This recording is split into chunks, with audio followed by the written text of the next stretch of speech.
Have you ever just stopped and wondered what's actually going on inside your computer to paint those incredible images on your screen? Well, today, we're diving into the graphics card, a piece of tech that pulls off computational feeds so massive, they're almost impossible to wrap your head around. So, to really get a feel for how a graphics card works, we have to start with the problem it's trying to solve. And trust me, the scale is just staggering. Just look at this number, 36 trillion. Okay, so to run a modern high-end game like Cyberpunk 2077, your graphics card needs to perform about this many calculations every single second. Now, a number that big is basically meaningless by itself, right? So let's try to put it in perspective. To get to that number, you would need the entire population of about 4,400 Earths, with every single man, woman, and child doing one calculation per second. It's just absolutely wild. And this hunger for more power has grown at a ridiculous pace. Just check out this timeline. Back in 1996, something like Mario 64 needed about 100 million calculations a second. Fast forward to 2011, Minecraft is asking for 100 times billion. And now we're at 36 trillion. I mean, we are talking about an explosive, exponential leap in just a couple of decades. So the big question is, how in the world does one little chip handle this colossal job? Well, it all comes down to a totally different design philosophy compared to its cousin, the CPU. So think about this for a second. A really high-end CPU, right, might have something like 24 cores. But a high-end GPU, it can have over 10,000. So which one's more powerful? Well, the answer is way more interesting than just picking the bigger number. An analogy really helps make this click. Think of a CPU as a jumbo jet. It's got a few super powerful, really complex engines. Those are its cores. It's incredibly fast, it's flexible, it can carry people, packages, anything, anywhere. A GPU, on the other hand, it's like a massive cargo ship.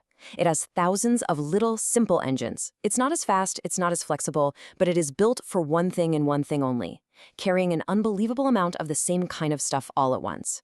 It's a classic trade-off, speed and flexibility versus just raw, massive throughput. Okay, so let's pop the hood on this cargo ship, this GPU, and take a look at the city of tiny workers inside that gives it that incredible power. You see, a GPU isn't just a big old bucket of cores. Nope, it's a highly organized system. You start with the main chip, that's the city.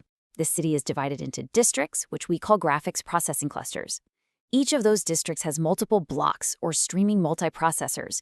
And then, inside each and every one of those blocks, you finally have the individual workers, the thousands of simple cores doing the actual math. And here's a cool little tidbit about how these things are made.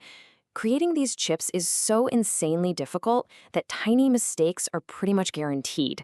So if one of those districts or blocks has a tiny flaw, instead of tossing the whole expensive chip, the manufacturer just turns it off. This actually means that a top-of-the-line card and a slightly cheaper one might literally have the exact same piece of silicon inside, just with a different number of cores enabled. Okay, so we have this city of tiny calculators. Now, let's get into how all these workers actually get things done by, working together at the exact same time. GPUs are absolute masters at a very specific type of problem. And in computer science, it has this kind of funny but totally official name, an embarrassingly parallel problem. All that means is that it's a task that's super easy to break down into thousands or even millions of smaller, independent jobs that don't need to talk to each other. And the way they pull this off is with a core principle called SIMT. That stands for Single Instruction, Multiple Data. And this right here is a secret sauce. It means you issue one simple command and thousands of cores execute that exact same command just on different pieces of data, all at the very same instant. Let's make this real. Imagine we need to move an object in a game, say this 3D model of a cowboy hat. The instruction itself is dead simple. It's one command, like move this point's x coordinate 5 units to the right. But here's where the magic happens, the multiple data part. That hat isn't a single object. It's made up of about 14,000 individual points, or vertices. SIMD lets the GPU take that one simple instruction and blast it out to all 14,000 of those points simultaneously. One command, 14,000 operations happening in parallel. That's the whole game. And when you scale that up to every single object in a really complex scene, every chair, every car, every character, you end up with a truly staggering number of parallel calculations. I mean, just to correctly place all the objects in a single frame can take over 25 million addition calculations, all happening at once. So here's the crucial takeaway. This incredible power to work in parallel, it isn't just for making video games look pretty. It's a technology that has changed everything. This architecture has completely transformed multiple fields. For gaming, obviously, it's processing millions of object coordinates. For artificial intelligence, it's the engine that solves trillions of matrix math problems at the same time, which is the bedrock of neural networks. And yeah, it was the powerhouse behind the crypto mining boom, where it ran millions of separate, independent lottery ticket algorithms all in parallel. And this quote right here just nails it. The reason this whole system works so beautifully is because each one of those calculations is completely independent. Moving one point on that cowboy hat has zero effect on any other point. That makes it the perfect kind of job for a massive parallel workforce. And this fundamental change in how we think about computing, moving from doing one thing at a time really, really fast to doing millions of things all at once, is honestly one of the most important trends in technology today. The future isn't just fast.